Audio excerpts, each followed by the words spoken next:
नमस्कार सभी साथियों को। आज की इस क्लास में हम डिस्कस करने वाले हैं एमसीक्यू जो कि लिटरेरी फॉर्म्स एंड टर्म्स से रिलेटेड हैं और 25 प्लस क्वेश्चंस यहाँ पे हमारे द्वारा लिए गए हैं। तो लगभग 12 बज चुके हैं अभी रात के, और ये वीडियो यहाँ पे हमारे द्वारा कैप्चर की जा रही है। आप लोगों का एक जो है लाइक शेयर जो है हमें बहुत मोटिवेशन देगा, इसलिए हम आपसे ये रिक्वेस्ट करते हैं शुरू में ही, अगर आपको वीडियो पसंद आई थी तो एक लाइक और एक शेयर जरूर कीजिएगा। चैनल पे नए हैं तो चैनल को सब्सक्राइब कर सकते हैं, क्योंकि उत्तराखंड एलटी में आपको पता है, इसके अलावा एमपी टेट सीरीज आपको यहाँ पे एक से बढ़कर एक जबरदस्त सीरीज यहाँ पे देखने को मिलेंगी। एक बार फिर से हम जो है अपने रूटीन पे लौट चुके हैं। तो पहले नंबर का क्वेश्चन है, आप देख सकते हैं, the leading character in the drama is. जो ड्रामा में लीडिंग कैरेक्टर होता है वो कौन होता है, किस नाम से जाना जाता है उसको, लीडिंग कैरेक्टर को। तो चार ऑप्शन हमारे पास हैं। हमारे पास जो ऑप्शंस हैं उसमें हम अगर बात करें, उन चार ऑप्शंस में हम बात कर रहे हैं तो एंटागनिस्ट है, विलेन है, प्रोटैगनिस्ट है और साइड हीरो है। चार ऑप्शन हमारे पास हैं। जो इस क्वेश्चन का जो हमारा करेक्ट आंसर है वो क्या होगा, उस आंसर की अगर हम बात करें तो आंसर हो जाएगा प्रोटैगनिस्ट। क्या हो जाएगा? प्रोटैगनिस्ट जो है करेक्ट आंसर हो जाएगा। प्रोटैगनिस्ट और एंटागनिस्ट के बारे में आपने सुना होगा। जो प्रोटैगनिस्ट एक कॉमन उसमें बात करें, मूवी में बात करें तो मूवी के हिसाब से हम इसको हीरो बोल सकते हैं, एंटागनिस्ट को हम विलन बोल सकते हैं, लेकिन लिटरेचर की लैंग्वेज में इनको हीरो या विलन ना बोल के प्रोटैगनिस्ट और एंटागनिस्ट के नाम से इनको जाना जाता है। जो कैरेक्टर होगा, लीडिंग कैरेक्टर होगा किसी भी ड्रामा में, वो प्रोटैगनिस्ट के नाम से जाना जाएगा। ये दो टाइप के कैरेक्टर होते हैं, प्रोटैगनिस्ट मैं फिर से कह रहा हूँ हीरो के साथ कंपेयर कर सकते हैं, एंटागनिस्ट को विलेन के साथ।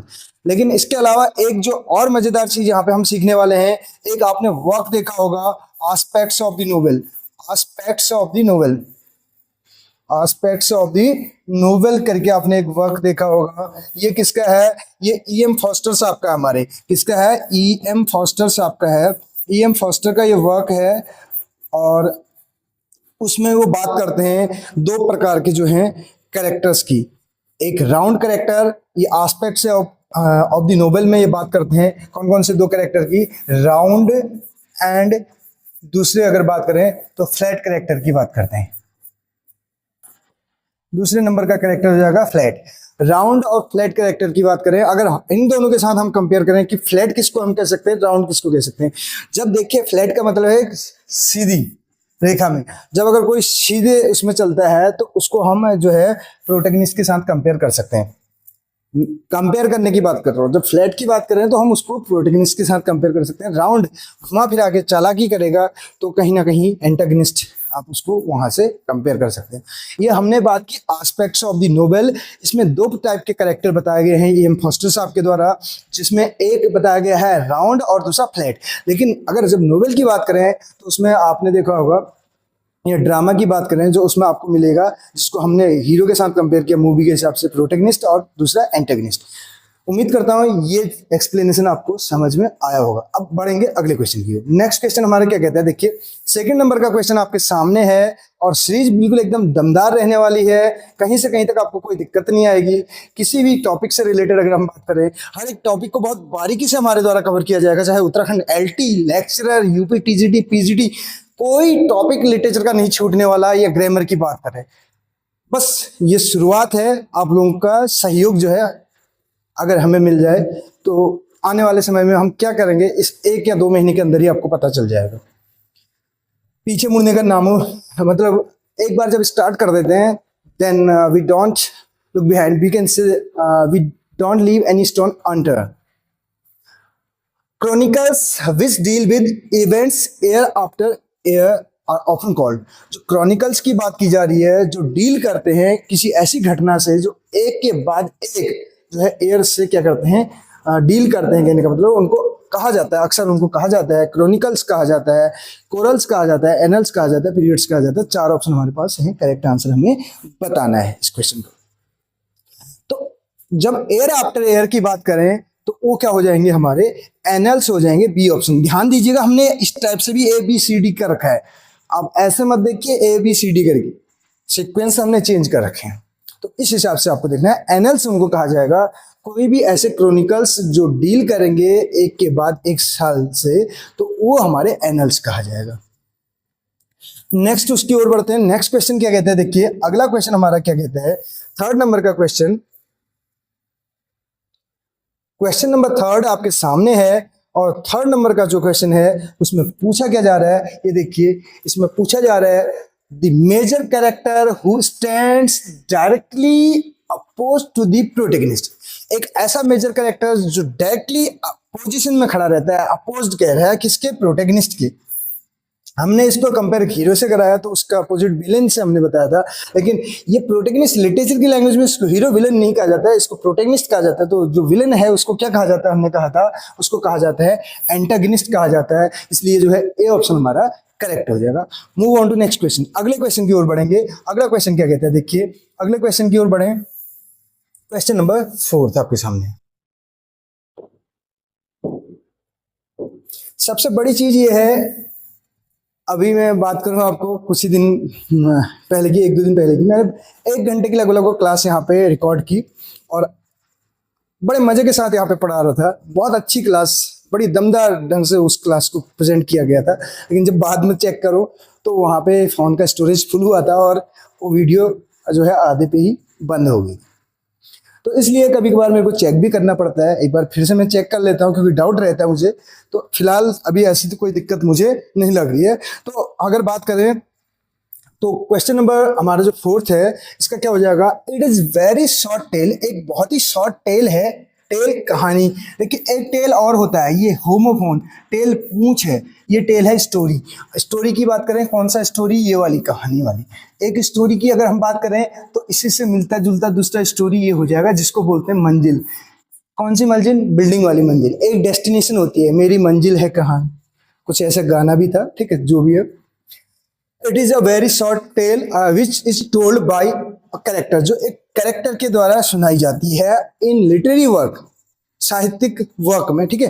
तो इट इज नॉन एज, तो उसको क्या कहा जाता है, एनेक्डोट कहा जाता है, फेबल कहा जाता है, मिथ कहा जाता है या स्टोरी कहा जाता है। 4 ऑप्शन हमारे पास है और जो करेक्ट आंसर होगा इसका क्या हो जाएगा। ये क्वेश्चन पूछा गया है उत्तराखंड एलटी में भी, जहां तक मैं जानता हूँ। ये लास्ट टाइम के उसमें एनेक्डोट इसको कहा जाता है, किस्से या कहानियां जिनको हम बोलते हैं, किस्से होते हैं ना, किस्से, तो एनेक्डोट कहा जाता है उनको, ठीक है। शॉर्ट स्टोरी होगी विच is told by a character, literary work पे आधारित, वो आपका एनेक्डोट जो है इसका करेक्ट आंसर हो जाएगा। बढ़ेंगे नेक्स्ट क्वेश्चन की ओर। नेक्स्ट क्वेश्चन क्या कहता है, देखिए क्वेश्चन नंबर 5 आपके सामने है।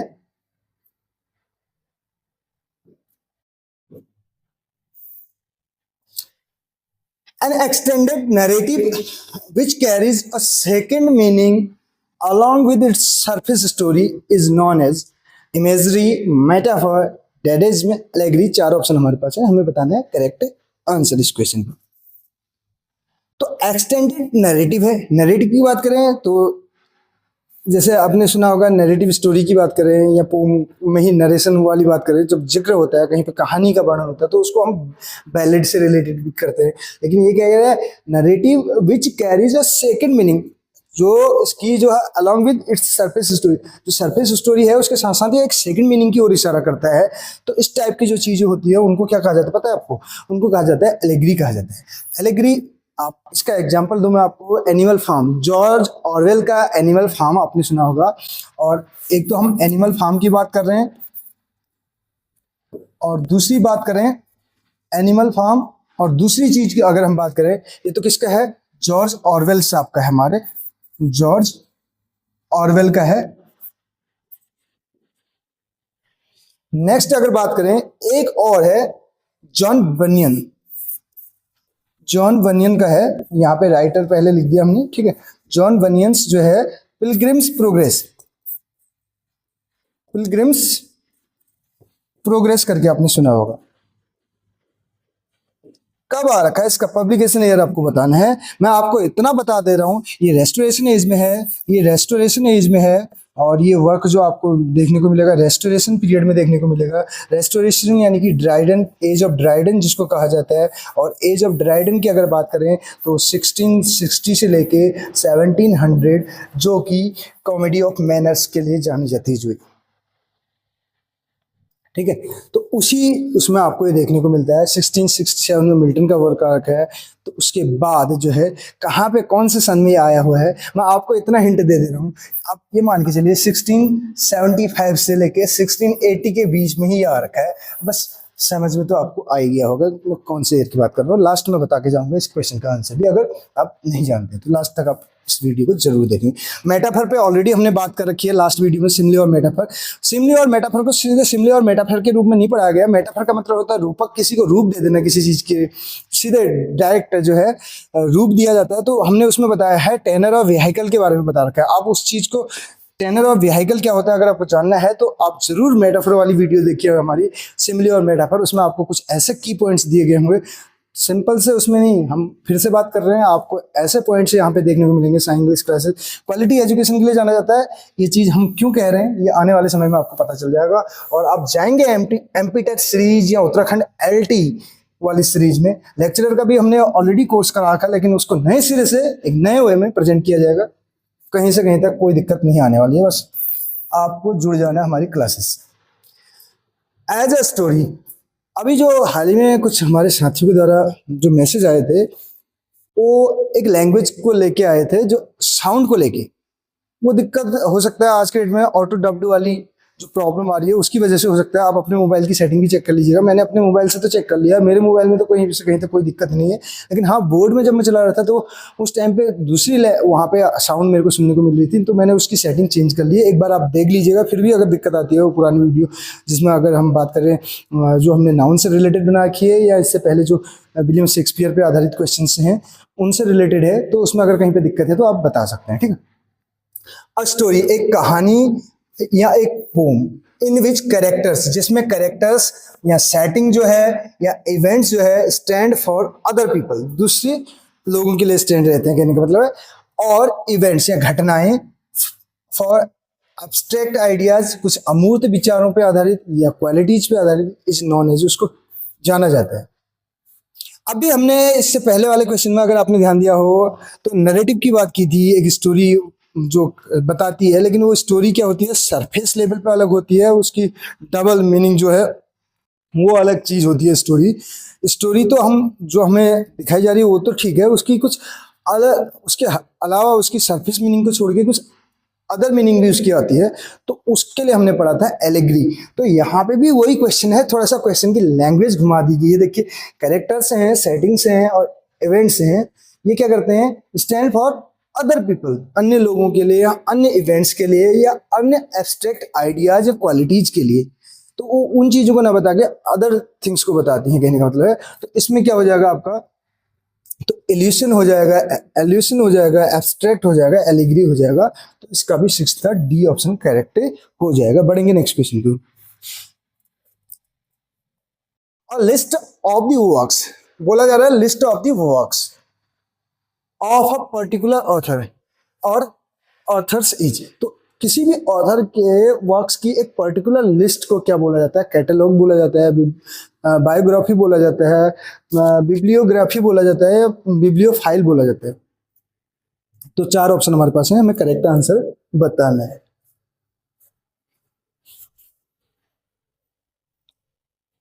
तो इसका जो ये 7 नंबर का जो क्वेश्चन है, कैटलॉग, बायोग्राफी और list of works of a particular author, तो हमारे पास चार ऑप्शन है उसमें। अब बायोग्राफी तो आपको पता है जीवन परिचय को कहा जाता है, बिब्लियोफाइल होता है उसको बोला जाता है लवर ऑफ बुक्स को बोला जाता है, यानी कि जो बुक वॉर्म भी जिसको हम कह देते हैं, ठीक है, जिसको बुक्स पढ़ने का शौक होता है। तो ये दोनों ऑप्शन तो है नहीं। कैटलॉग किसी लिस्ट को बोला जाता है, लेकिन इसके लिए नहीं बोला जाता है। जब बात करें तो इसमें बिब्लियोग्राफी हो जाएगा इसका करेक्ट। जब किसी एक ही ऑथर के जो है वर्क्स की लिस्ट की बात करें तो बिब्लियोग्राफी उसको बोला जाता है।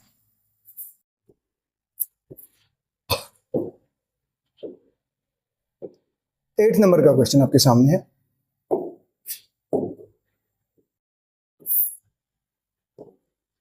देखिए क्वेश्चन क्या रहता है, it's the repetition of a word और फ्रेज। ये रिपीटेशन ऑफ वर्ड और फ्रेज का है कह रहा है, ब्रोकन अप बाय वन और मोर इंटरवेनिंग वर्ड्स, एक से ज्यादा इंटरवेनिंग वर्ड्स में इसको ब्रेक कर दिया जाता है, तोड़ दिया जाता है, कहने का मतलब अलग कर दिया जाता है। For instance we will do it, I tell you, we will do it, it is. Assonance है, डायकोप है और डायट्राइब है।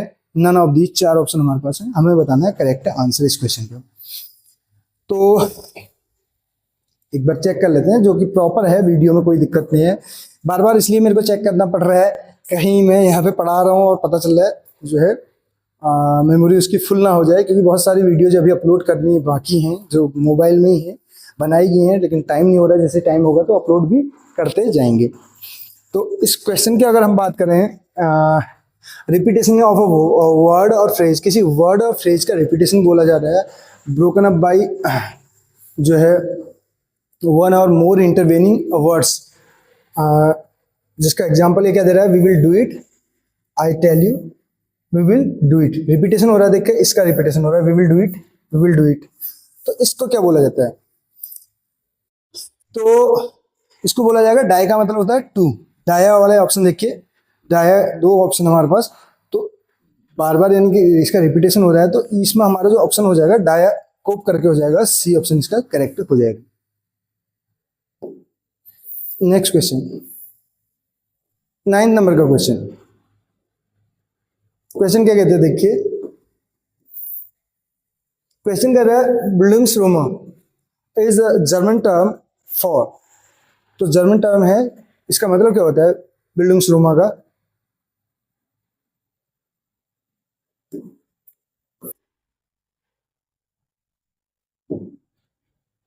Nobel of formation, novel of romance, novel of psychology, novel of philosophy. 4 option बोला जाता है, 4 ऑप्शन इसमें दिए गए हैं। तो ये है आपका Nobel of formation. Novel of formation या एजुकेशन भी बोला जाता है इसको, बिल्डिंग्सरूमा को। और ये क्या दिखाता है, ये दिखाता है ग्रोथ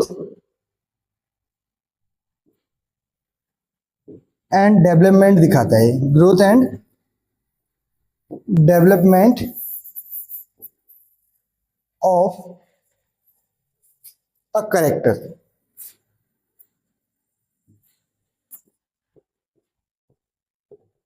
कैरेक्टर की जगह प्रोटैगनिस्ट हम बोल सकते हैं, ठीक है। तो कैरेक्टर की जगह हम वर्ड क्या यूज करेंगे, प्रोटैगनिस्ट का जो है ग्रोथ एंड डेवलपमेंट को ये दिखाता है। कब से कब तक ग्रोथ दिखाएगा, जो है बचपन से लेके आगे जो है जो मेच्योरिटी होती है, ग्रोथ मेच्योरिटी की ओर दिखाएगा। तो ये आपका जो है इसका करेक्ट आंसर हो जाएगा। बढ़ेंगे नेक्स्ट क्वेश्चन की ओर। एक होता है कॉन्स्टलरोमा, एक और होता है इसी से मिलता जुलता कॉन्स्टलरोमा। ये किसको दिखाता है, ये भी ग्रोथ एंड डेवलपमेंट दिखाता है, लेकिन ये जो दिखाएगा ग्रोथ एंड डेवलपमेंट किसकी दिखाएगा, ग्रोथ एंड डेवलपमेंट ये दिखाएगा पेंटर या आर्टिस्ट की।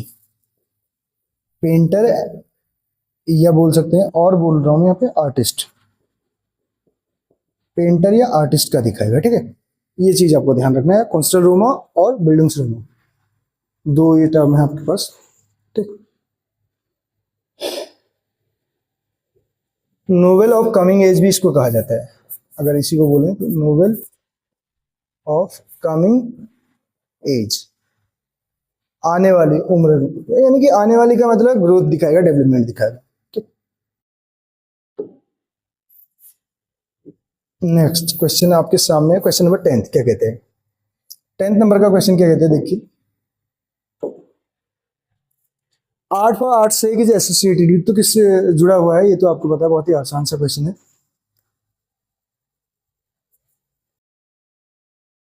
आर्ट फॉर आर्ट से एसोसिएट्स विद एस्थेटिक्स, एस्थेटिसिज्म करके आपने सुना होगा, the imagist, idealist, none of these. जो एस्थेटिक्स है तो इससे ये जो है एसोसिएटेड है, एस्थेटिसिज्म से, आर्ट फॉर आर्ट से, ठीक है। इससे कौन जुड़े हुए हैं आपको बताना है, ठीक है। आर्ट फॉर आर्ट से के लिए किसको जाना जाता है, ठीक है, कौन फेमस है इसके लिए।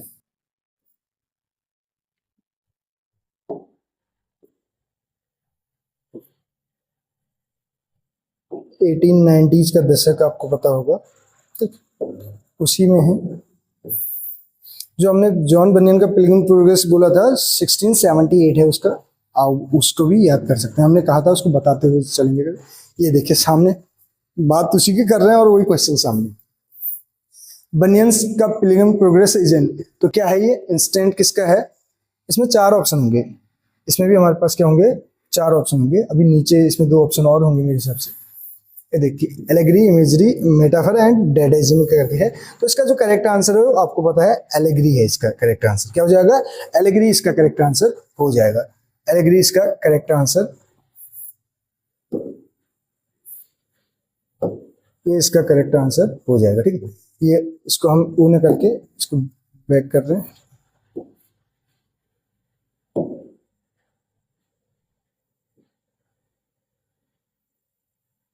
क्वेश्चन नंबर 12 आपके सामने। 12 नंबर का क्वेश्चन क्या कहते हैं देखिए।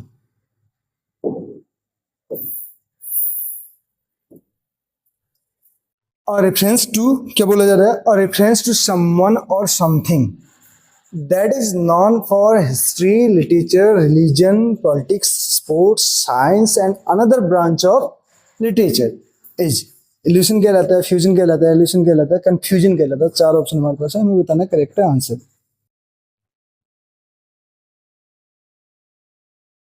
तो इसमें जो करेक्ट आंसर हो जाएगा illusion हो जाएगा बी। रेफरेंस की बात की जा रही है, ठीक है। पासिंग रेफरेंस का भी आपने सुना होगा जिक्र। तो रेफरेंस किसी भी चीज का हो, वो आपका हिस्ट्री का हो सकता है, लिटरेचर का हो सकता है, रिलीजन का हो सकता है, तो वो किससे रिलेटेड होगा? एल्यूशन से।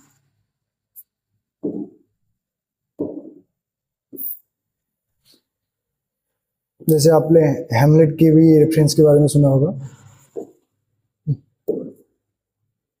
टी.एस. एलियट के वर्क के थ्रू। देखिए इसमें आगे देखिए, it deliberately suggests two or more different and sometimes conflicting meaning in a work.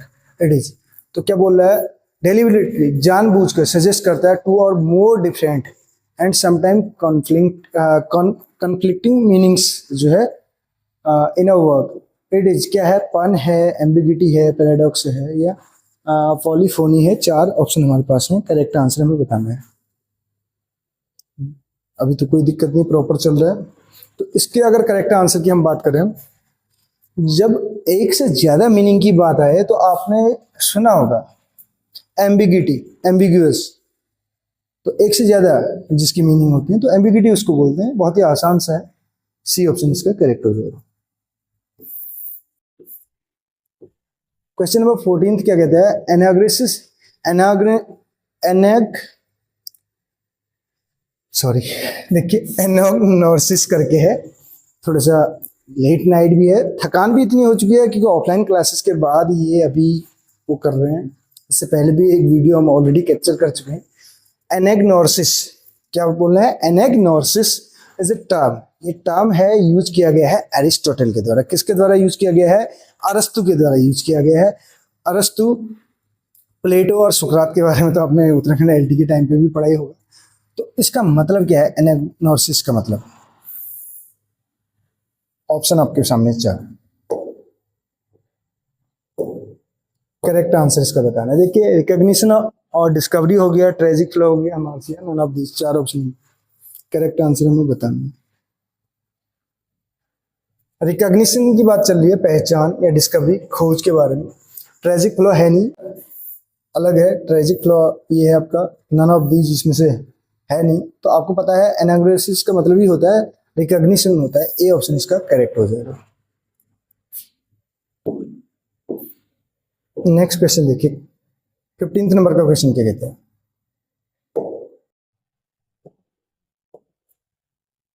The bard, the iron lady, the king are the examples of, तो किसके एग्जाम्पल हैं?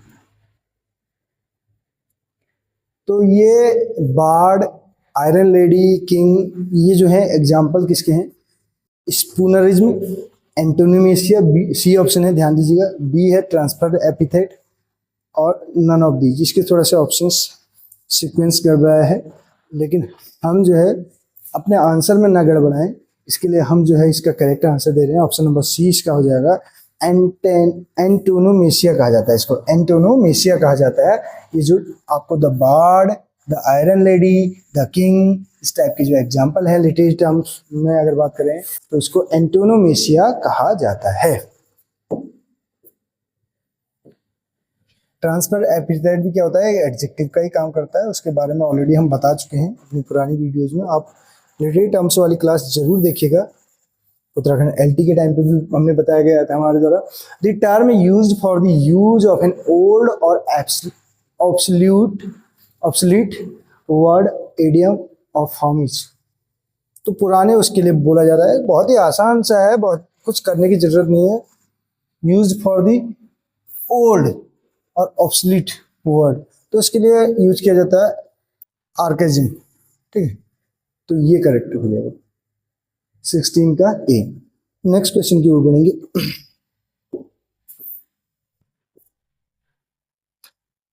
अगला क्वेश्चन क्या कहते हैं, देखिए, who is famous for diaries and memories.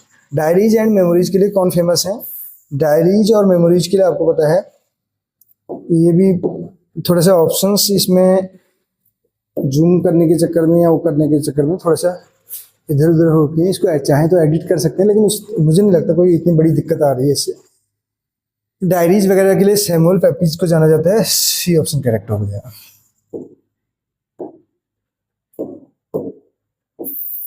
Next question आपके सामने, क्वेश्चन नंबर 18 क्या कहता है, देखिए इसमें क्या कहा जा रहा है, this term is from the French for vanguard, new wave या न्यू गार्ड। तो अवांत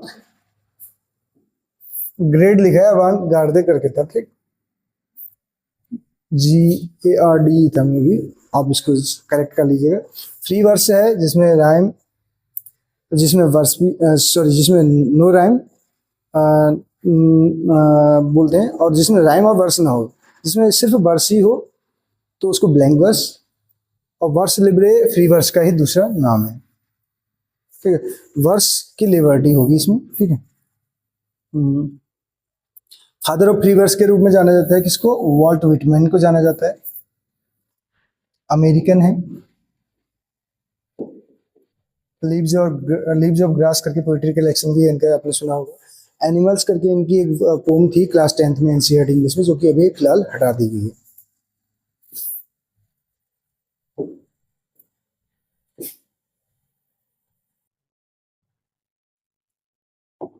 अगला क्वेश्चन क्या कहते हैं, देखिए, बैलेट्स आर दी नरेटिव्स। तो क्वेश्चन नंबर 19 हमारे पास है,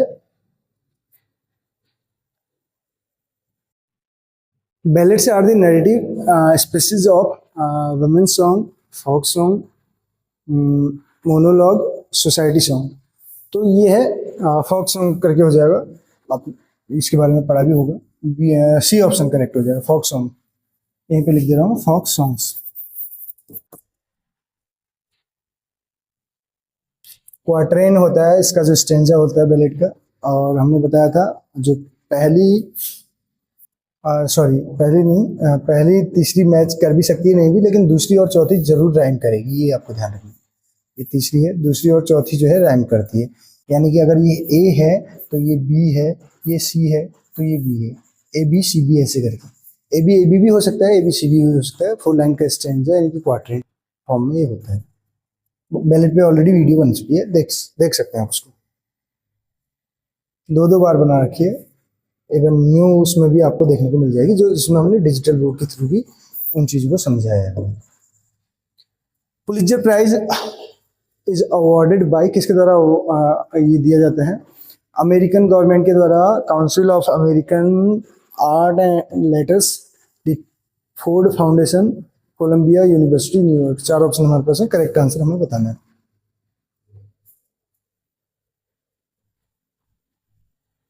तो इसका करेक्ट आंसर हो जाएगा डी, कोलंबिया यूनिवर्सिटी न्यूयॉर्क द्वारा।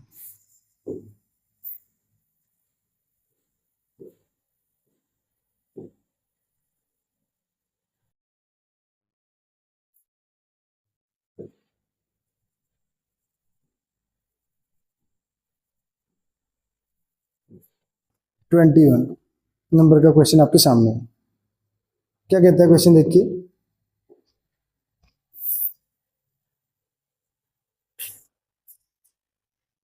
Buildings Roma is a novel which deals with, जो डील करता है किसके साथ करता है, ऑलरेडी बता चुके हैं। One person formative years, one person mature year, one person old age, none of these. तो फॉर्मेशन ईयर के साथ, फॉर्मेशन का मतलब है आगे बढ़ते हुए, ठीक, ग्रोथ को दिखाता है।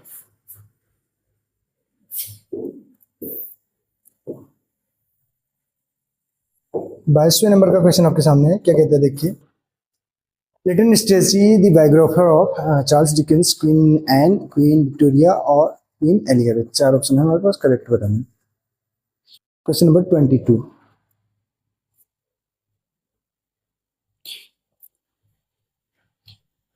22 का हमें आंसर बताना है। लिटिल स्ट्रेची जो है किसके हैं, बायोग्राफर, चार्ल्स डिकेंस के हैं, पिकविक पेपर वाले, क्वीन एन के हैं, क्वीन विक्टोरिया के हैं, या क्वीन एलिजाबेथ के हैं। तो ये है क्वीन विक्टोरिया के। विक्टोरियन एज जो है आपको पता है 1837, यहाँ पे ये असेंड होते हैं थ्रोन पे, और 1901 इनकी डेथ हो जाती है। क्वीन एलिजाबेथ की बात करें तो 1558 में असेंड होती हैं, 1603 में इनकी डेथ हो जाती है, ठीक है। चार्ल्स डिकेंस कौन सी एज से बिलोंग करते हैं, क्वेश्चन आपके लिए।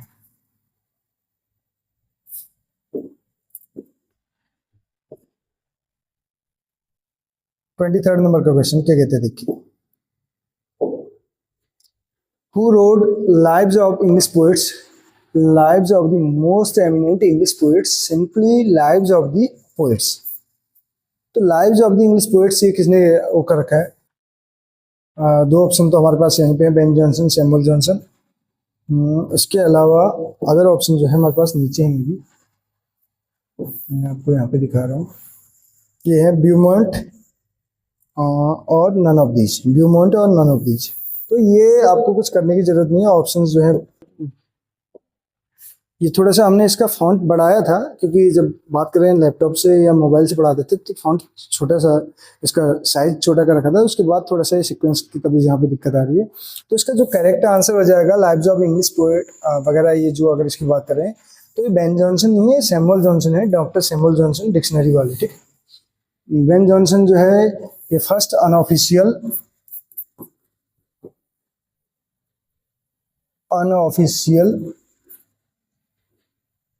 Unofficial poet laureate.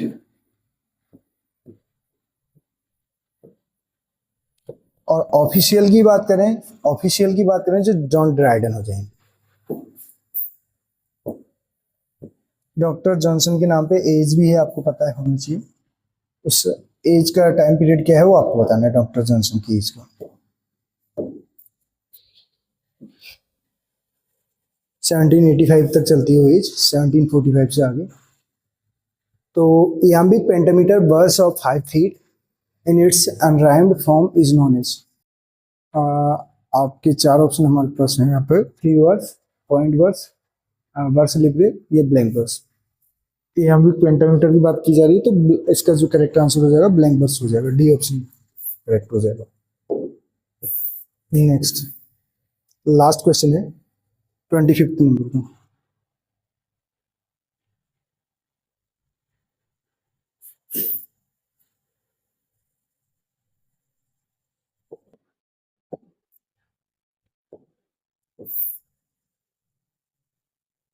Henry Howard Earl of Surrey introduced into England in the 16th century। तो क्या इन्होंने इंट्रोड्यूस किया, stanza, blank verse, heroic couplet, none of these, blank verse. 26 number का क्वेश्चन भी है आपके सामने। 26 नंबर का क्वेश्चन क्या कहते हैं ये बताना है।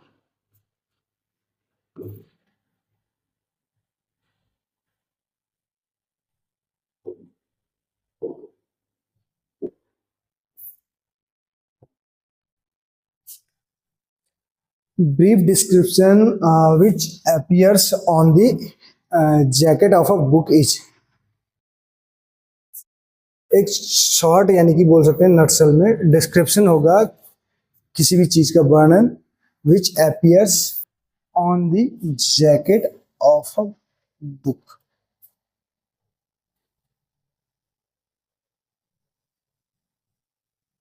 appears on the jacket of a book.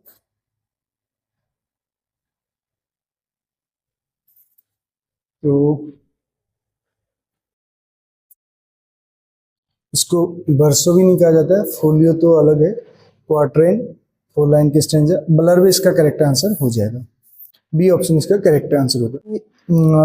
जो है क्लास में 26 क्वेश्चन ही यहाँ पे हम डिस्कस करते हैं। नेक्स्ट क्लास में जो रेस्ट ऑफ द क्वेश्चंस हैं उनको हम डिस्कस करने की कोशिश करेंगे। तो thank you so much, have a good night.